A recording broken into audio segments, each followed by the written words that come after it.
ሰላም ተማሪዎች እንደምን አላችሁ? ዛሬ ደግሞ the history of Ethiopia and the whole chapter 6ን ፍሬሽማን ኮርስ ነው ታውቁታላችሁ። chapter 6 part 1 ነው። chapter 6 part 1 internal development and external relation of Ethiopia and the whole from 1800 up to 1941 እስከ 1941 ወይም ጣሊያን ከኢትዮጵያ እስክትወጣ ድረስ ያለውን ጊዜ ኤክስተርናል ሪሌሽን ነው የኢትዮጵያ እና ኢንተርናል ዴቨሎፕመንት ፖለቲካል ሶሻል ኢኮኖሚካል ዴቨሎፕመንቶች ምን ነበሩ የሚሉትን እናያለን ማለት ነው።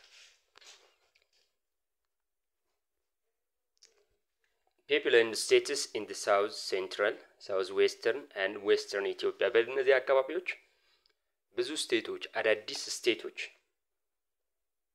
ኢመርጅ ሆኑበት ነው ወይም የተመሰረቱበት ነው። እነሱም እነማን እንደሆኑ እናያለን ማለት ነው።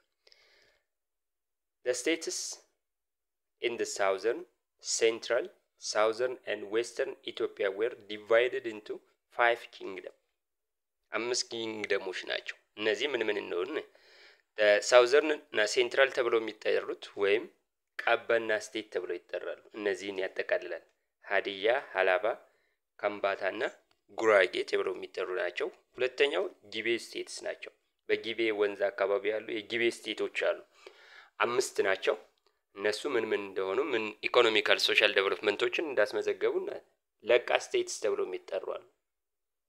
2 ስቴቶች አሉ። እነሱም ምን አይነት ዴቨሎፕመንት ኢሉ አሁንም ወደ ዌስተርን ፓርትስ ኦፍ ኢትዮጵያ የሚገኝ ቦታ ነው። እሱን እናያለን። ከዛ በተጨማሪ ናይሎቲክ ሼክደም ቤኒሻንጉል አካባቢ ያሉ ስቴቶች ምን ኢኮኖሚካል ሶሻል ዴቨሎፕመንቶች ምን እንዳሳዩ እናያለን ማለት ነው። እነዚህ ስቴቶች እዚህ አካባቢ የሚገኙ ናቸው።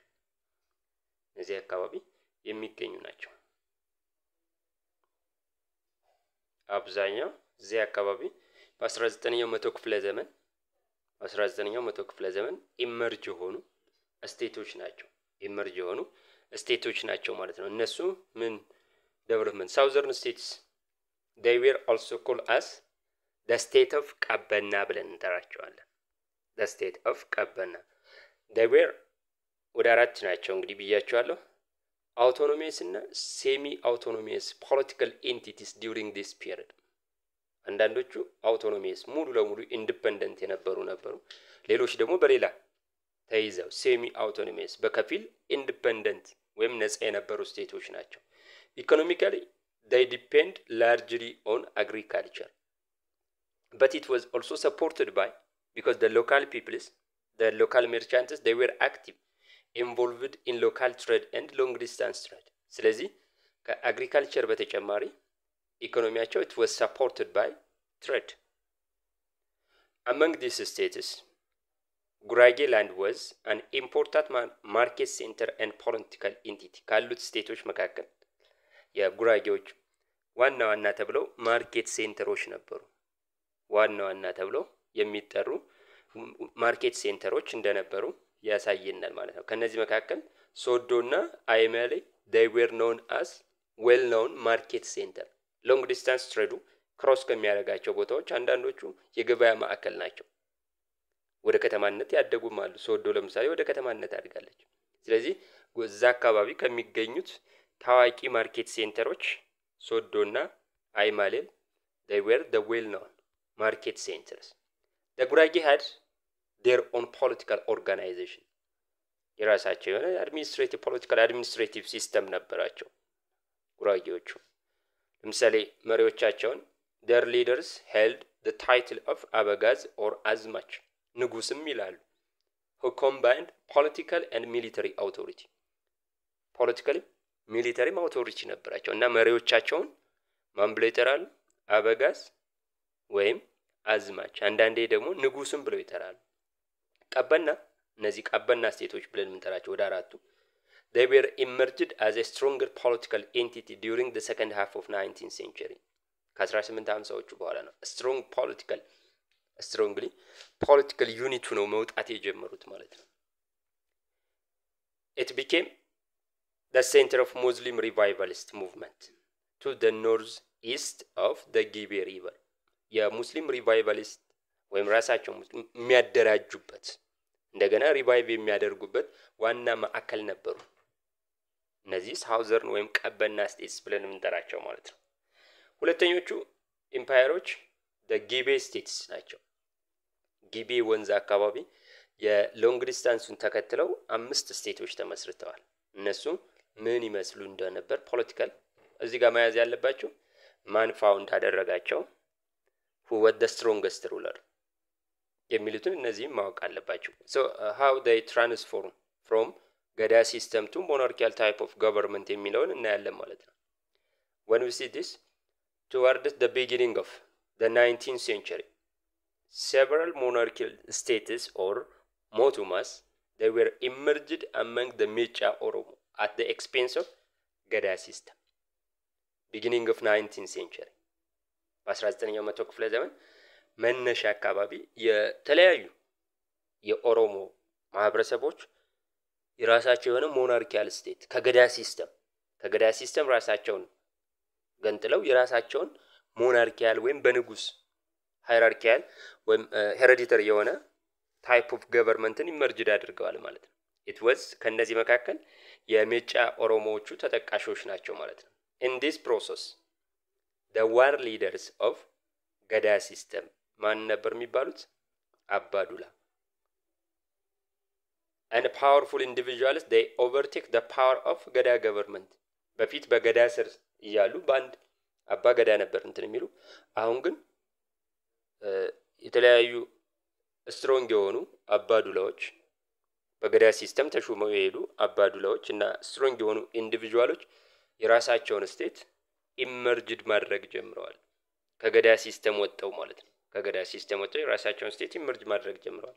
አባዱላስ they accumulate wealth አባዱላዎች በተለይ በዚህ በጊቤ ኦሮሞ አካባቢ በጊቤ ወንዝ አካባቢ ያሉ አባዱላዎች የንግድ መስመሩን ተቆጣጥረው ስለነበር ብዙ ሀብት ማካበት ችለዋል ማለት ነው።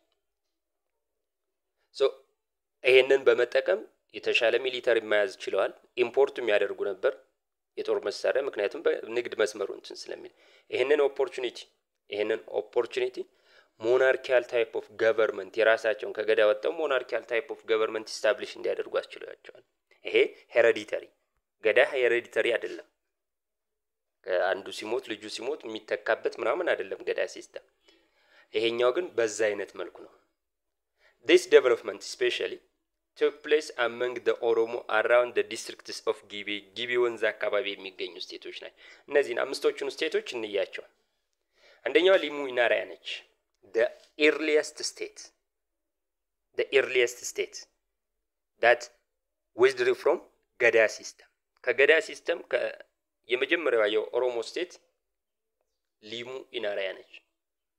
ከገዳ ሲስተም ራሷን ገንጥላ የራሷን ሄሬዲተሪ ታይፕ ኦፍ ገቨርንመንት ኢስታብሊሽ ያደረጉ ማለት ናቸው። ሊሙ ኢናሪያ was the earliest of the ጊቤ states when it was founded through incorporation of ኢናሪያ ተብላ የምትጠራ ስቴት አለች የሜዲቫል ስቴት። ሊሙ ተብሎ የሚጠሩ የኦሮሞ ጎሳዎች በ1710 ኢናሪያን ወረዋታል። ከዛን ጊዜ በኋላ ነው ሊሙ ኢናሪያ የሚል ስም የተሰጣት ማለት ነው። እና የመጀመሪያው ስቴትም ነች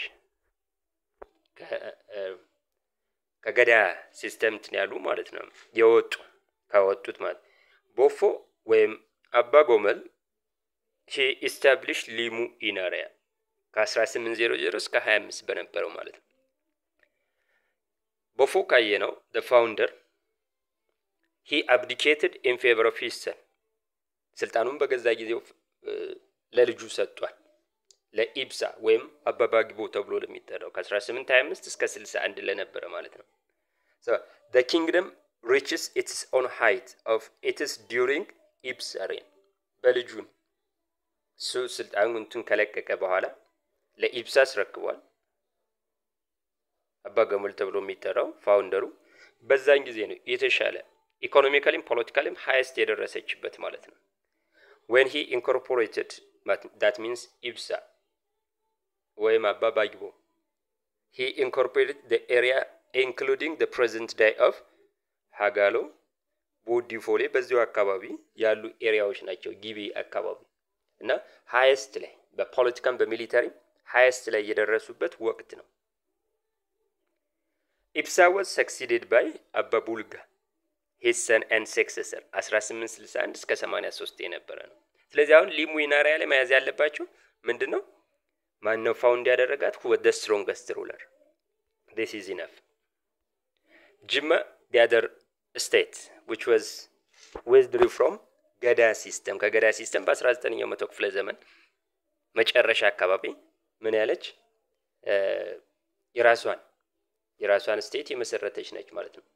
towards the late 18th century Makore he emerged as an influential female figure among Sadacha Mecha Oromo of Jimma ከሜቻ ኦሮሞ ከሚባሉት የጅማ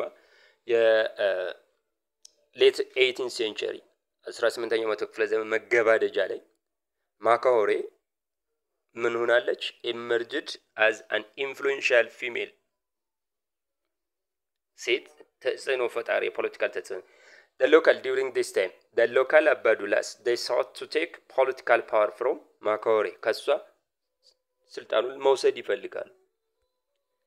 ከነዚህ መካከል among the Abadulas Osekobi when Abba Faro he was elected as hereditary rule against Gada system ከገዳ ሲስተም ወጣ ብሎ አባ ፋሮን ምን አድርገውታል? hereditary rule ወይ monarchical type of government establish እንዲያደርግ ሰጠውታል ማለት ነው። he was succeeded by Dangila ወይም አባ መጋል who enlarged the domain ወይም የተሻለ ማስፋፋት የቻለው ነው። the process of state formation it was completed by Sana ወይም አባ ጂፋር first state formation complete የሆነ ጅማ የምትባለው ስቴት ኢንፎርም ያደረጓት ማለት ነው።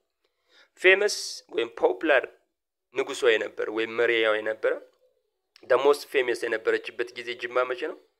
among the Jima rulers ቱሉ ወይም አባ ጂፋር the second ባድዋ ጦርነቱም ጊዜ ተሳተፉ ናቸው ከ1875 እስከ 1934 የጅማ most popular የነበረ ነው። apart from agriculture and trade the kingdom's economy it was highly depend on አሁን ኢኮኖሚያቸው ምንድነው? agriculture እና trade ነው። ከዛ በተጨማሪ ግን iron mining and melting ከዳካኖና ኪቶ ተብሎ ከሚጠሩ ኤሪያዎች ላይ በአይረን ላይ ኢኮኖሚያቸው ዲፔንድ ይሆነ ነበር ማለት ነው። ሌላኛው ስቴት ጉማ ነች። ጅልቻ አባ ባሎ of Chira he killed Sarbaroda of the Dogoye clan Sarbarodan ገሉላል ጅልቻ ወይም አባ ባሎ ብለን ምንጠራው ከዛ በኋላ ነው ስቴት ፎርሜሽኑ ጉማ ተብሎ የምትጠራው የመሰረቷት ማለት ነው። he began state formation and succeeded by his son Oncho Jilcha who was turn followed by ጃዊ ሶስተኛው መሪ ጃዊ ተብሎ የሚጠራው ነው። ሌላኛው ጎማ ነች። አራተኛው ስቴት formed by አባ ቡኬ ተብሎ የሚጠራ ከ1800 እስከ 29 የነበረ ነው። he was succeeded by his son አባ ማኑ who occupied ቆቱ ተብሎ የሚጠራውን ኤሪያ ኮንትሮል አድርጎ የነበረ ከ1829 እስከ 1840 የነበረ ነው። the son and successor of the founder አባ ቡኬ ማን ነው? ሁለተኛው አባ ማኑ he was converted to Islam by Muslim ulamas የመጀመሪያው ስቴት ሙስሊም ዑለማዎች ወይም ስኮላሮች ወደ እስልምና ቀይረውታል ወይም እስልምና እንዲቀበል አድርገው በዚህም የመጀመሪያው እስልምናን የተቀበለች ስቴት ነች ከጊቤ ኦሮሞ ስቴቶች መካከል። ጌራ አምስተኛዋ ነች። was the last ካሉት የጊቤ ኦሮሞ ስቴቶች ወደ መጨረሻ አካባቢ የተመሰረተችው ነች። በጊቤ አካባቢ ቱሉ ጉንጂ ከ1835 እስከ 38 he completed the state formation ከዛ በፊት ነው የተጀመረ ነገር ግን ስቴት ፎርሜሽኑን ኮምፕሊት ያደረገው ቱሉ ጉንጂ ነው። he was succeeded by successful war leader who made himself king አባራጎ ከ1838 ከ48 ከሱ በኋላ የመጣው ነው ስትሮንግ ሊደር የነበረው ማለት ነው። he was known by his own war ኮንስኬቲቭ የሆነ war በማድረግ ከጎረቤት ሀገሮች ጋር ይታወቃል።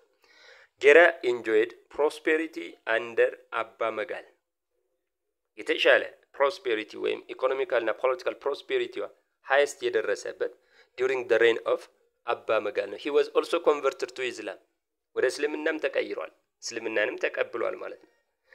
as with the other ጊቤ states ጌራ የምትታወቅበት ጌራ attracted Muslim missionaries to preach Islam ካሉ ከአምስት ስቴቶች መካከል ሙስሊም ዑለማዎችን ወይም ስኮላሮችን አትራክት የምታደርግ ለፕሪች ወይም ለማስተማር ጌራ ነበረች ማለት ነው። ሌላኛው ለቃ ስቴትስ ተብሎ የሚጠሩት ነው።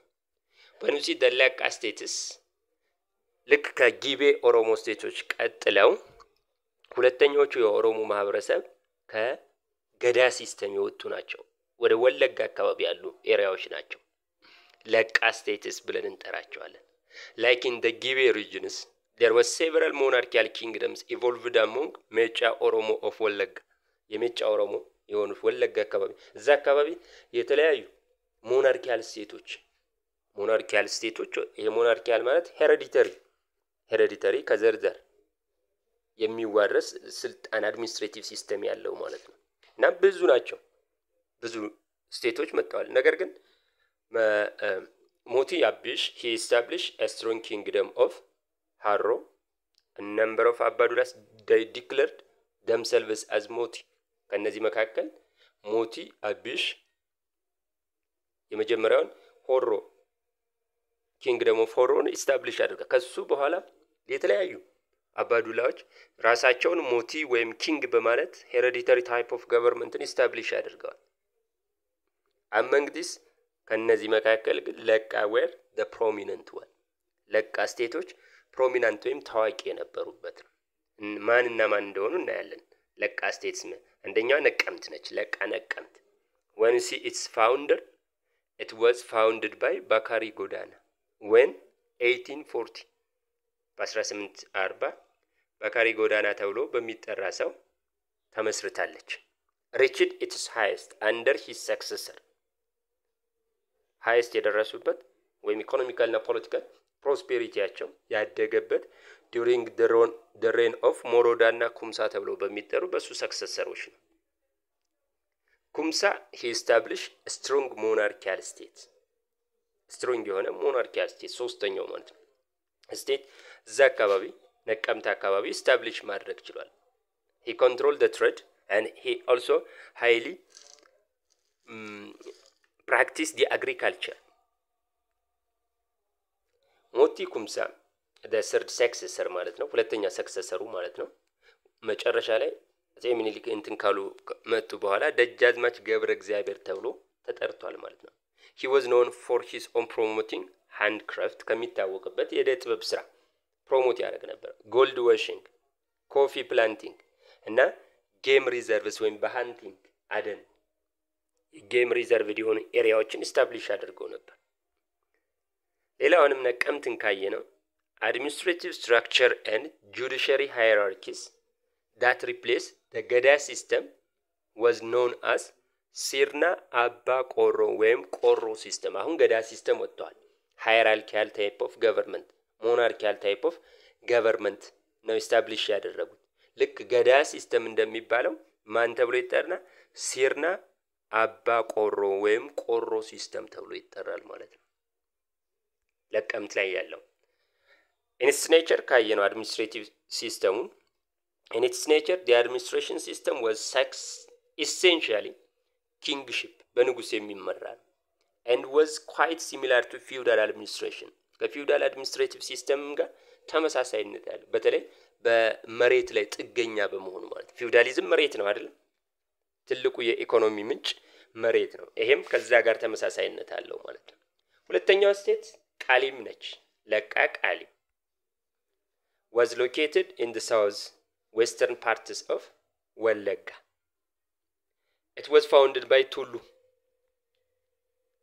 Became powerful under his son Jote and being centered Gidami ተብላ የምትጠራንትን ማዕከል አድርጎ ኢስታብሊሽ ያደረጋት ማለት ነው። እና strongest እና successor he controlled the area around ሰዮ ደምቢዶሎ ተብሎ የሚጠራውን ኤሪያውን ወደ ወለጋ አካባቢ ያለ ያን ግዛቱን ማስፋፋት ችሏል። ለለቃ ቃሊም ኢሉ አራተኛዋ ኢምፓየር ነች። ካየነው አሁን ኢሉ አባቦሬ ተብሎ የሚጠራው ማለት ነው። ኢሉባቡር ብለው የምንጠራው አሁን ማለት ነው። The Tume clan leaders Cheli Shono, also known as Ababore, he set up a well-consolidated status of Ilu Ababore in the early 19th century. የቱሜ ክላን ነው ሊደር ነው። አቤት ይቅርታ ተማሪዎች ጨዋች እንትን አልኩባቸው እና ቱሜ ክላን ሊደር ቻሊ ሾኖ ወይም አባቦሬ ተብሎ የሚጠራው ሰው ነው። በ19ኛው መቶ ክፍለ ዘመን ይሄንን የኢሉ አባቦሬን የመሰረታት ማለት ነው። It was one of the prosperous city in the region. እዚህ አካባቢ የተሻለ የበለጸገ ኤሪያ ካለው ኤሪያዎች መካከል አንዱ ነው። Each Oromo monarchical state had officials. ኦፊሻሎች አሏቸው እያንዳንዱ የኦሮሞ ሞናርኪያል ስቴቶቹ ልክ ሚኒስተርስ እንደምንላቸው አሁን ማለት ነው። እነዚህን አባ ግሩም ኔክስት ፐርሰን ቱ ዘ ኪንግ ወይም እንደ ምክትል ብለን እንደምንጠራው ምክትል ጠቅላይ ሚኒስተር እንችላለን። አባ ሚዛን ትሬዠር ኤንድ ፎሬን አፌርስ አጠቃላይ የትሬዠር የሀገር ሀብትና የውጭ ጉዳይን የሚከተሉ ወይም ስልጣን ያላቸው። አባ ዳንጎ ኢሚግሬሽን ቺፍ ወይም ከኢሚግሬሽን ከስደትና ከስደት ጋር ባሉ እንትኖች ላይ ቺፍ ኢንዲቪጁዋል እሱ ነው። አባ ዳንዮ ላሚ አምባሳደር ወይም ሮያል ሜሴንጀር የንጉሱ ሜሴንጀር መልእክተኛ። አባ ቆሮ ዲስትሪክት ገቨርነር በሪጅን አለ። ስለዚህ ለእያንዳንዱ ሪጅኖች እንትኖች አሏቸው መሪዎች አላቸው። እሱን አባ ቆሮ ብለው ይጠሩታል ማለት ነው። አባ ጋንዳ ቪሌጅ ቺፍ ዲስትሪክት ይበልጣል። ዞን ወይ ክልል ብለን እንደምንጠራው ነው። ቪሌጅ ደግሞ የመንደር ወይም የቀበሌ የወረዳ አስተዳዳሪ እንደምንለው ማለት ነው። አባ ቡሲ ታክስ ሄድ ወይም ከታክስ ጋር ከግብር ጋር በተያያዘ። አባ ጂጋ የመርደር ጀጅ ወይም የሞት ፍርድ የሚፈረድባቸውን የሚዳኝ። አባ ቃዊ ቦዲጋርድ የንጉሱ ወይም የሞቲው ቦዲጋርድ ብለን የምንጠራው ነው። ሌላኛው አንደር ሞናርኪያል ሲስተም farmers they were forced to pay crop tax measured by traditional instruments ልክ እንደ feudal administrative systems of Ethiopia። እነዚህም በሞናርኪያል ሲስተም ገበሬው ምን ይገደዳል እንዲከፍል ታክስ የመሬት ታክስ ግብር። ያ ደግሞ ምን እንደሚባል እናያለን። ሁለት አይነት ናቸው። ቡቻ ነው about 15 kilograms 15 ኪሎግራም እንዲከፍሉ ይደረጋሉ። ከዛ በኋላ ደግሞ ሁለተኛው ደግሞ it was ጉቦ ተብሎ ይጠራል። 25 ኪሎግራም on each crop በእያንዳንዱ ክሮፕ ላይ 25 ወይም 15 ኪሎግራም እንዲከፍሉ ይገደዳሉ ማለት ነው። አመሰግናለሁ ተማሪዎች። ፓርት 2 ደግሞ በሚቀጥለው ክላስ አቀርብላችኋለሁ። If there is any question and comment, please write on the comment. I will immediately respond it. This is chapter 6 part 1 ነው። part 2 በሚቀጥለው አቀርብላችኋለሁ። Thanks for your listening. አመሰግናለሁ ስላዳመጣችሁኝ። መልካም አዳር።